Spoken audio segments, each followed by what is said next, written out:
TDLP సమావేశం జరగబోతుంది. ఈ సమావేశానికి వివిధ జిల్లాలకు సంబంధించిన ఎమ్మెల్యేలు వస్తున్నారు. ప్రస్తుతం మనతో పెనుగొండ శాసనసభ్యులు ఉన్నారు. మేడం చెప్పండి, గతానికి భిన్నంగా ఈసారి జరగబోతుంది, దీన్ని ఏ రకంగా చూసుకోవాలండి? చాలా ఆనందకరం అండి, శుభసూచకం అన్నా చెప్పాలి. అభివృద్ధి ధ్యేయంగా పనిచేసిన పార్టీ తెలుగుదేశం పార్టీ. మేము ప్రచారాల్లోకి వెళ్ళినప్పుడు కూడా ఎక్కడ 5 ఏళ్ల నుంచి ఎలాంటి అభివృద్ధి జరిగిందంటే ఎక్కడ చూసినా వైసీపీ నాయకులు దాచుకోవడమే తప్ప ఎక్కడ ఏంది కనిపించలేదు. మేమేసిన రోడ్లోనే ప్రజలు వెళ్తున్నారు. మేమిచ్చిన త్రాగునీరు కావచ్చు, ఇరిగేషన్ ప్రాజెక్టులు కావచ్చు, కియా లాంటి పరిశ్రమలు కావచ్చు, పారిశ్రామికంగా అభివృద్ధి జరిగింది తెలుగుదేశం ప్రభుత్వంలోనూ రాష్ట్ర వ్యాప్తంగా.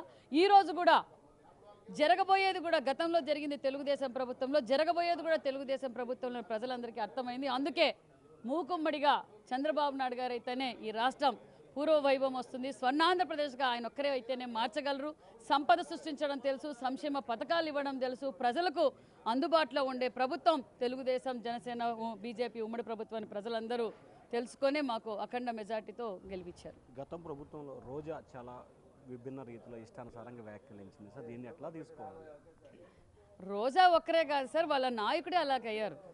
ఇప్పుడు అసెంబ్లీలో భువనమ్మ గారి గురించి మాట్లాడుతుంటే, మహిళల గురించి మాట్లాడుతుంటే, ఒక ముఖ్యమంత్రి హోదాలా ఉండి ఆయన వెకిల నవ్వులు నవ్వుతున్నాడంటే ఆ ముఖ్యమంత్రి పరిపాలన అలాగుంది. ముఖ్యమంత్రి సైకో ముఖ్యమంత్రి అయ్యి వాళ్ళు ఆ విధంగా ప్రవర్తించారు. పిల్లలు ఎవరన్నా తప్పు చేస్తే పెద్దలు దండివ్వాలి, కానీ ఆ ముఖ్యమంత్రి నవ్వుతున్నారు అంటే మహిళలపై కూడా గౌరవం లేదు.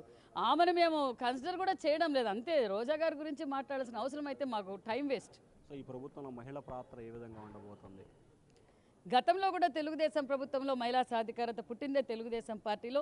అన్న నందమూరి తారక రామారావు గారు పార్టీ పెట్టిన తర్వాత మహిళలకు ఆస్తిలో భాగం కావచ్చు, మహిళా సాధికారత కావచ్చు. అదేవిధంగా తొలి స్పీకర్, ఆంధ్రప్రదేశ్కి తొలి స్పీకర్గా మన ప్రతిభాభారతి గారిని గుర్తించిన పార్టీ తెలుగుదేశం పార్టీ. అదేవిధంగా చంద్రబాబు నాయుడు గారు కూడా నందమూరి తారక రామారావు గారి స్ఫూర్తితో ఒక పక్క డాక్రా కావచ్చు, మహిళా సాధికారత కావచ్చు, అన్ని సెక్టార్లను మహిళలను అన్ని రంగాల్లోనూ అభివృద్ధి పరిచింది తెలుగుదేశం పార్టీ. ఒక పక్క రాజకీయంగా కూడా ఈరోజు కూడా మా మహిళలందరికీ గుర్తించి, నేను ఒక కురుబ బీసీ మహిళను, నన్ను కూడా గుర్తించి ఈరోజు నాకు టికెట్ ఇచ్చారు.